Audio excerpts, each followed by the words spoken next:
नौकरी मिलनी चाहिए 20,421 और नौकरी उनको मिली सिर्फ 5,734। मैं हमारे कय्यूर शेरशाहवादी भाइयों से पूछना चाह रहा हूं, तुम किसको अपना जिम्मेदार खड़ा करते हो?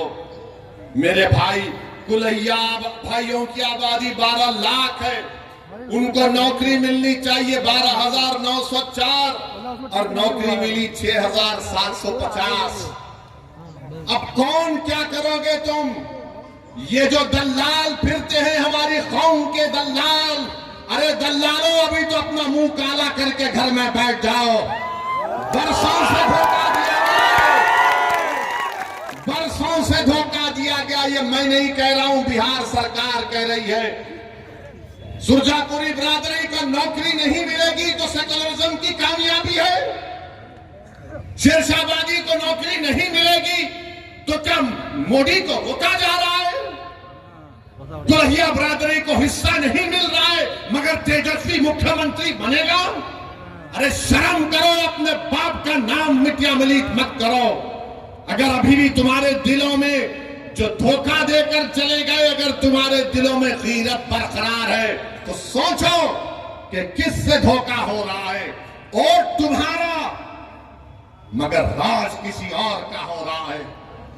कितना वोट लिया सुरजापुरी भाइयों का, कुलैया भाइयों का, शेरशाहवादी भाइयों का, और क्या मिलता है?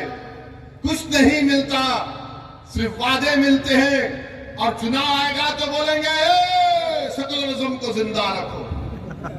सेकुलरिज्म को जिंदा रखने का मतलब यह है कि या तो तेजस्वी को मुख्यमंत्री बना दो या नीतीश को बना दो और तुम घर में जाकर रोज अपनी तबाही और बर्बादी के नजारों को देखते रहो।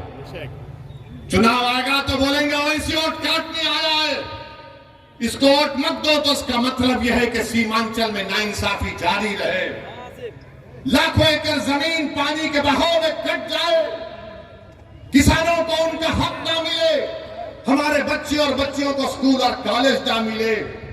मेरे भाई, ये सच्चाई आपको बयान कर रहा हूं, इसीलिए तो सब के सब हम पर गाली लगाते हैं, हम पर इल्जाम लगाते हैं। मैं सच्चाई को तुम्हारे सामने बयान कर रहा हूं। मैं पोखाली की जनता से और बहादुरगंज की जनता से अपील करने आया हूं, ठाकुरगंज की जनता से अपील करने आया हूं कि आप अख्तरुल ईमान को मजबूत करिए।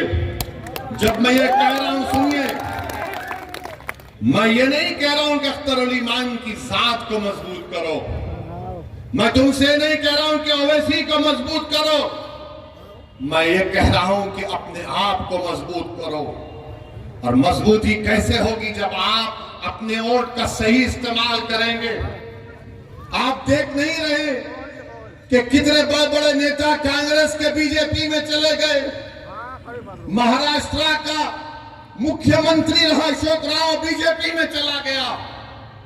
बोलो उसके बारे में, बी टीम नहीं बोलते उसको।